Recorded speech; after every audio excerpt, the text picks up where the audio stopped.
Hi ಎಲ್ರಿಗೂ, ಇವತ್ತು chicken curry ಹೇಗೆ ಮಾಡೋದಂತ ನೋಡೋಣ.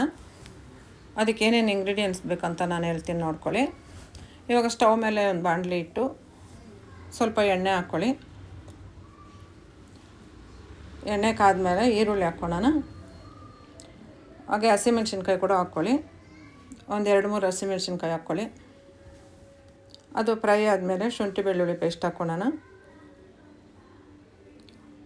ಅದು ಒಂದು ಸ್ವಲ್ಪ ಹೊತ್ತು ಫ್ರೈ ಆದಮೇಲೆ ಅರಿಶಿನ ಹಾಕ್ಕೊಳ್ಳಿ.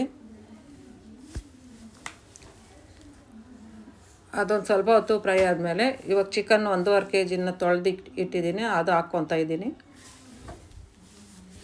ಎಲ್ಲ ಚೆನ್ನಾಗಿ ಈ ಥರ ಮಿಕ್ಸ್ ಮಾಡ್ಕೊಳ್ಳಿ. ಮಿಕ್ಸ್ ಮಾಡಿ ಉಪ್ಪು ಹಾಕ್ಕೊಳ್ಳೋಣ. ಉಪ್ಪು ನಾನು ಕೈಯಲ್ಲೇ ಹಾಕೋದು. ಇವಾಗ ಪುದೀನ, ಟೊಮೊಟೊ, ಕೊತ್ತಂಬರಿ ಸೊಪ್ಪು ಹಾಕ್ಕೊಂಡು ಚೆನ್ನಾಗಿ ಮಿಕ್ಸ್ ಮಾಡ್ಕೊಳ್ಳಿ ಎಲ್ಲನೂ. ಇವಾಗ ಲಿಡ್ ಕ್ಲೋಸ್ ಮಾಡಿಬಿಟ್ಟು ಒಂದು 5 ನಿಮಿಷ ಬೇಯಿಸ್ಕೊಳ್ಳೋಣ. ಈಗ 5 ನಿಮಿಷ ಆಗಿದೆ. ಈಗ ಇನ್ನೊಂದು ಗ್ಲಾಸ್ ನೀರು ಹಾಕ್ಕೊಳ್ಳೋಣ.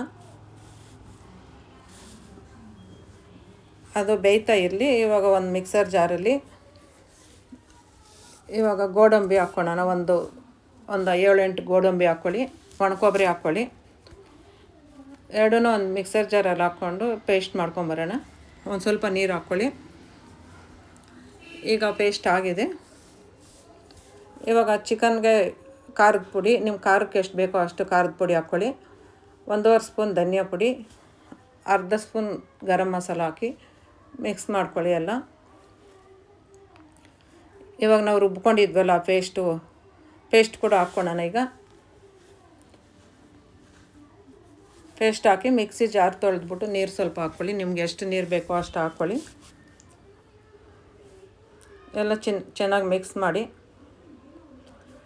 ಇವಾಗ ಉಪ್ಪು ಸ್ವಲ್ಪ ಕಡಿಮೆ ಇತ್ತು, ಅದಕ್ಕೆ ನಾನು ಉಪ್ಪು ಹಾಕ್ಕೊತಾ ಇದ್ದೀನಿ ಇನ್ನು ಸ್ವಲ್ಪ. ಇವಾಗ ಲಿಡ್ ಕ್ಲೋಸ್ ಮಾಡಿಬಿಟ್ಟು ಇನ್ನೊಂದು 2 ನಿಮಿಷ ಈ ಥರ ಬೇಯಿಸ್ಕೊಳ್ಳೋಣ. ಇದು ಆಗಿದೆ.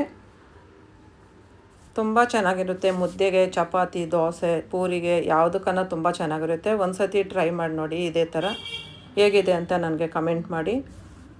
ಹೊಸಬ್ರು ಯಾರನ್ನ ನನ್ನ ಚಾನಲ್ ನೋಡಿದ್ರೆ ಸಬ್ಸ್ಕ್ರೈಬ್